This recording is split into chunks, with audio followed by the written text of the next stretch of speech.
why do you think it's important to actually take some time off over the winter? For a lot of reasons, mentally and physically. I think we all need a mental break from things we do a lot of, whether we love it or not. Lube your chain and pump up those tires. It's time for Aging on Dirt, where we defy expectations one pedal stroke at a time. We age, but we don't have to get old, and we all want to experience the joy of mountain biking as long as possible. Are you starting to ride at an unreasonable age, getting back into it after a long layoff, or just wanting to extend how long you'll be riding? Then you're in the right place. And now, your host, Joel Zieve.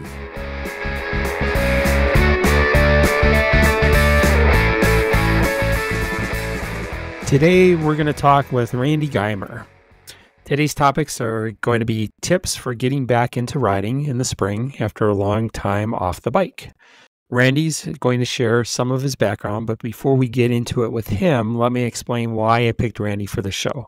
When I first met him, one of the first things I learned is that he's ridden the Leadville 100 mountain bike race 18 years in a row. This is a 105 plus mile race at altitudes between 9,300 and 12,500 feet. It's got to be the toughest mountain bike race in the country. The fact that he's done this for 18 years in a row, last year at age 62, he's always made all the cuts, is just amazing to me. He's not a pro. He's just a local riding dude like you and me. He does very little riding over the winter, and he'll explain why.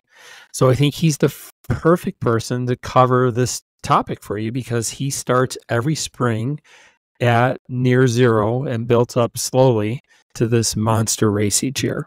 Also, one other note, during the interview, I referenced another podcast episode with Dr. Cameron Garber. My plan at the time of this recording with Randy was that Cameron's show was going to be dropping first prior to Randy's. Because of the nature and the timeliness of this topic with Randy, I thought it was more important to get Randy's published first. So let's get started with Randy Guymer. Hello, Joel. Hello, Randy. How are you today? I'm doing great. On this fine spring day, which of course will lead right into our topics here. So I'm trying to get in a better habit of doing what I'm about to do with you, with all of our guests, and that's just kind of a, hey, let's get to know you really quick. And so I'm just going to hit you with a bunch of questions up front, and we'll just give our listeners a little bit of time to get to know you if we don't already know you in person, like I'm lucky enough to. Thank you. How old are you? 63. 63. Wow, you're like older than me. And how long you've been riding on dirt? Well, I got my first true mountain bike in 1985. Holy cow, that's a long time. And pretty much non-stop some sort of mountain bike riding since then? Non-stop, mixed in with road racing. Okay, cool. And where do you live, and what's your favorite place to ride that's close to home?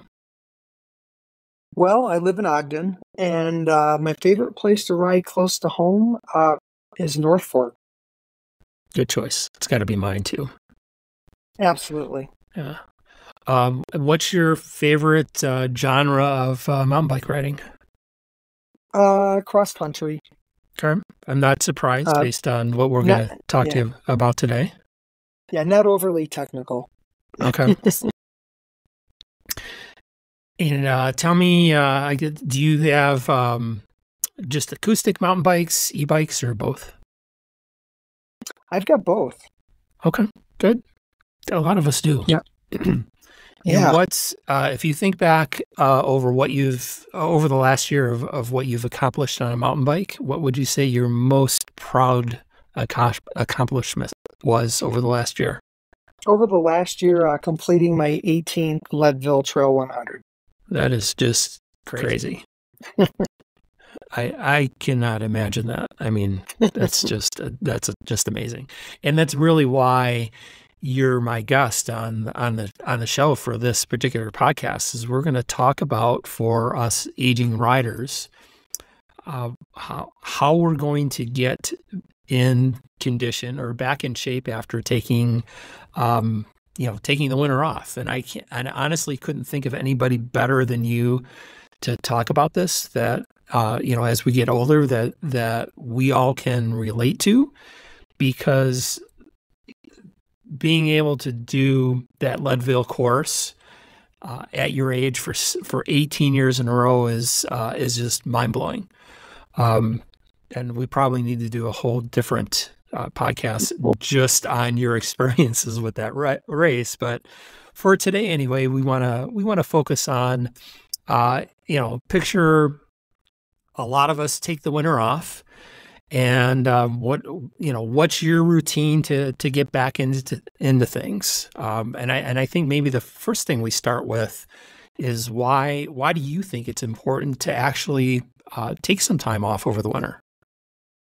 Well, for a lot of reasons, mentally and physically. I think we all need a mental break from things we do a lot of, whether we love it or not. It's good to take that mental break. It brings you into a different perspective and a freshness in the spring. Physically, I just think your body needs a rest from beating yourself up on a bike or a mountain bike all summer and all fall. And so I think it's twofold, just rest and different perspectives. Okay. And that's interesting, because I know we talked offline about that before we started this recording. And for me and for a lot of riders, we ride year round. I ride year round with the fat bike. And I do get to a point where it feels like, okay, I need a break. But usually, I'll get like a 2 or 3 week break in between the seasons, and I'm waiting for snow to fill in and fill up in the winter, and then again in the spring as we're waiting for some of the trails to thaw out. And really, if I'm off the bike for a couple weeks, I think the opposite happens with me as I start going nuts. But we're all different, I think. So it's interesting hearing your perspective on that, of needing that break. Yeah. I don't take the whole winter off per se. I just ride way less. That's all. Okay. And way less. And you do. I think you've seen me out at North Fork on the fat bike once in a while. Sure. Yeah. You got to justify owning that bike, so you got to be out there a little bit. Exactly. Thank you. And you do more of your cross training over the winter also, right? With tell us what you do besides the few fat bike rides over the winter. I do a little bit of running. I do a lot more walking. I do some light weight bearing exercise, and then of course alpine skiing, which doesn't really correlate to cycling at all, but it's how much fun it is. I have to tell you. Oh, for sure. Really enjoy that, and it's its own kind of workout, but they really don't. I don't think they complement each other. Yeah, there's not a lot of cardio with that. No. It is interesting though, as I've been coaching, I'm finding more and more related to technique wise. With alpine skiing and with the downhill part of the mountain biking, as far as balance on the bike, weight distribution, and things like that. So it's been an interesting learning experience for me to kind of tie those parts of it together. So it's springtime. One of the first steps that you and I talked about was, okay, let's make sure that your bike is ready for the season, whether you work on it yourself or you're going to take it to a bike shop. So after the bike is ready and spring is here, what are some initial tips, say, for the first 2, 3, 4 weeks on the bike that you would give to somebody when they've been off all winter? Well, definitely ease into it. Try not to push too big of a gear, more spinning. I I avoid a lot of climbing early. I mean, we all kind of like to get out and climb every now and then, but I'm not real climb heavy. I do a little more riding west of my home, which is flat. And I'm just getting some time in the saddle without really stressing the body out and just getting your bike used or your body back to being used to being in that position without putting a lot of stress on it. Okay. So where are you finding locally to ride at the beginning where there's not a lot of climbing involved? Well, like I said, I ride west of my home. I haven't even touched my mountain bike yet this year. I ride my gravel bike on the road, and I ride my road bike, obviously, on the road, Okay. mostly this time of the year. And I did go for a little hike this morning, and I was happy to see that BST is bone dry, so I might get up there this week and ride that a little bit. Oh, just nice. to hit the trail for the first time this season. Okay. So I had Dr. Cameron Garber on the show, which you haven't heard it yet because it hasn't launched yet. Okay. But he talks about load versus capacity. Mm-hmm. So building your capacity up over time to avoid injury by slowly building your load. So that's kind of goes in hand with what you're saying about starting off kind of slow and steady. Mm-hmm. I could agree more. You just put it in better terms than I did, I guess. Could agree more. Hey, Randy, let's shift gears and talk a little bit about your stretching routine before and after your rides. I probably don't stretch as much as maybe I should. I just do some light stretching, arms over the head, move my neck back and forth, kind of shrug my shoulders back and forth, just so I don't get on the bike cold, I guess, for lack of a better word. Okay. Makes it easier looking over your shoulder if there's a car coming or another mountain biker or whatever might be behind you. I just feel a little better if I can loosen up a little bit before I get on the road. But it's not a real strict regimen of this and that. It's just kind of some light stretching before I get out, and then a little bit of light stretching when I get back. Okay. And you do that. That's not a only beginning of the season thing. You're doing this before every ride, right? Before and after every ride. Yes, absolutely. Okay. Yeah. Okay, good. And it's not more than just a few minutes. And there's probably a lot more I could do in the stretching department, but it seems like that's all the time I have. Sure. So if you're prepping for one of your endurance races, if you're going to be out there 3, 4, 5, 6 hours or longer, what do you do different to prep for those? Well, as far as training for specific events, I've never, just because of my own research and my own experience, I don't believe you need to train for the actual distance of the event. If you can get your training up to 80% of the distance, you should be good on race day if you're happy with, your times and your quality of your ride. So for Leadville, although it's 105 miles now, they keep making it longer. Jeez.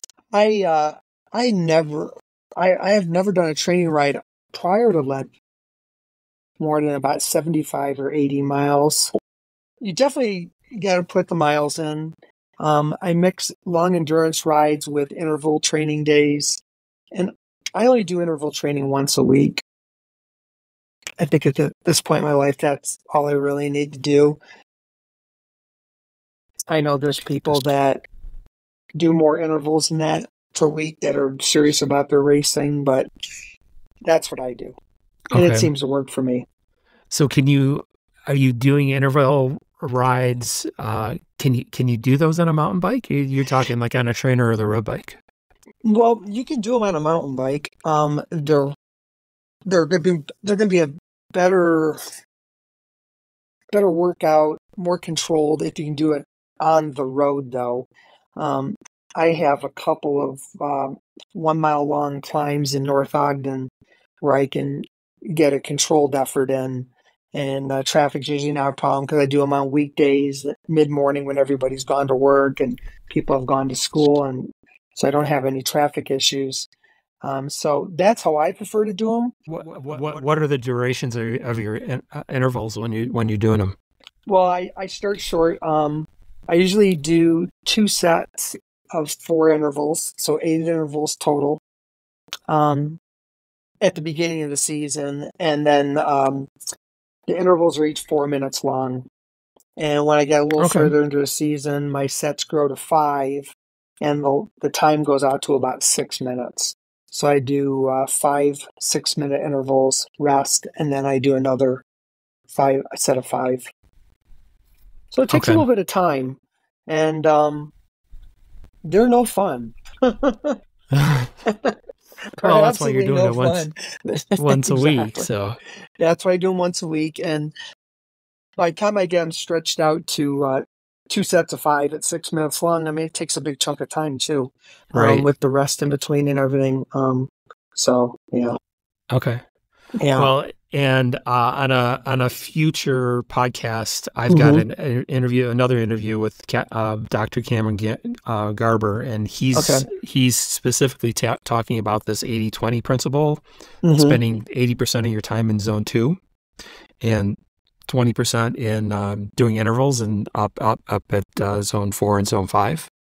Okay. So you're doing what he's talking about. One of the things that we did not talk about is how to do those on a mountain bike or on a bike. He was basically talking about doing those on a trainer. So it's good to hear your perspective. I mean, because you're doing them in his 80-20 ratio that he's recommending. So it's cool to hear that, that you're doing that, and that it's clearly working for you, because you've been able to continue these long endurance rides for so long. So we talked about initially getting started over the first few weeks and easing into it. How do you know that you're ready to increase your intensity or your frequency? Again, thinking about getting started in the spring and building up over time to get back in shape after being off the bike for the winter. How do you know when you're ready to start increasing your riding? Well, the first few weeks are spent just kind of doing easy rides on the flats, and then I start working my way over to where there's some climbs.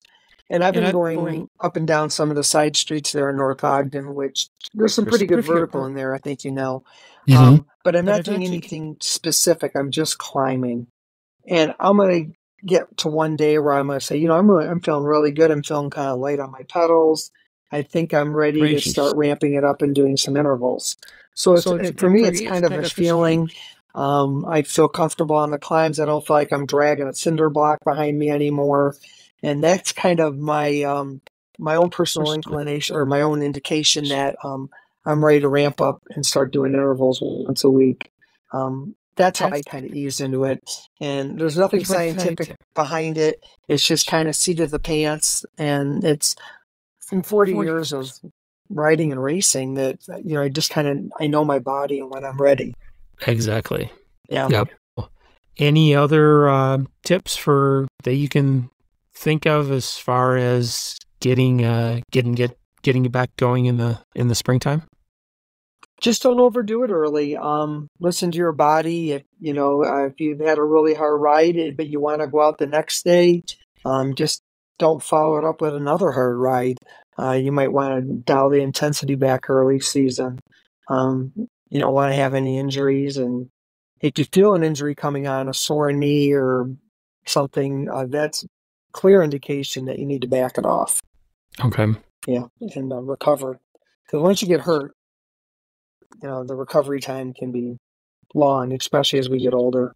Oh, sure. Yeah. It doesn't get any shorter, that's for sure. No, not everything's harder.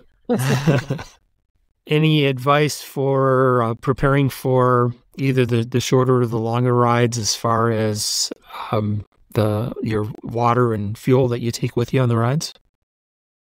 Yeah, I'm pretty calculated on my fuel, and I've made my own little concoction up from years and years of using different sport drinks. And, you know, one thing you definitely don't want when you're on the bike, no matter what kind of ride it is gastric distress. And it takes a while, I think, experimenting with different products. And the way you feel on an easy effort might be totally different on a hard effort with the same product. Yeah, good point. And I think you need to find out what works for you. And unless it's okay to name brands, otherwise I won't. Sure, I'll go for it. I've made my own concoction of Goo Roctane and Scratch Hydration Labs energy drink, and it's a 50-50 combo of the two. And in a standard size bottle, it's about 200 calories, which on its own is not enough to fuel a hard effort or a race. So you need to supplement that with some kind of food, like a chew or a gel or a bar or something. But that works for me. It goes through my system well. I don't get any cramps. I feel like I got a constant flow of energy. And I think you need to find out what works for you. That may not work for another person at all. Sure. But it works for me. Okay. Yeah. Okay, experiment. great. Try different products. There you go. Yeah. Okay, great. Got anything else to add? Get to know your body. If you feel yourself starting to hurt too much or aches and pains that are not going away, pay attention to those things. It may just be from a hard workout. It might be not from having great position on your bike. It could be a number of things, but this is a sport we can enjoy. Well, I'm 63 and I don't plan on giving it up anytime soon. Sure. Yeah, I mean, the intensity's dialed back a bit and my risk taking is really dialed back quite a bit. But I think it's something you can enjoy as long as you want to. Right. Okay, Yeah. great. Well, I've learned a ton from you on this call, and just looking forward to seeing how many more Leadvilles you've got in you.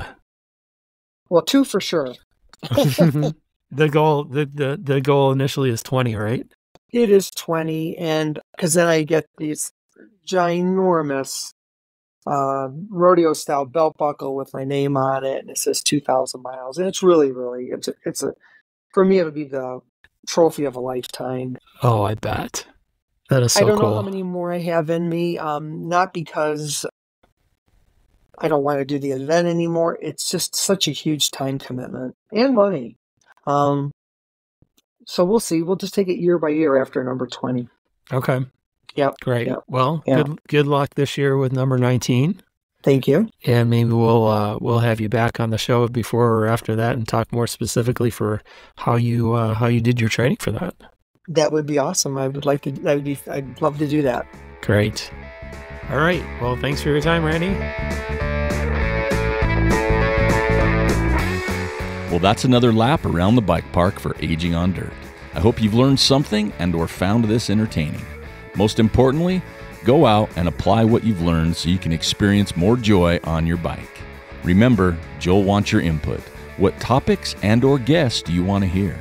Reach out to him where you're listening to the podcast, on Facebook, or find his email/phone on his coaching website, jzmtb.com. Until next time, have fun and be safe out there.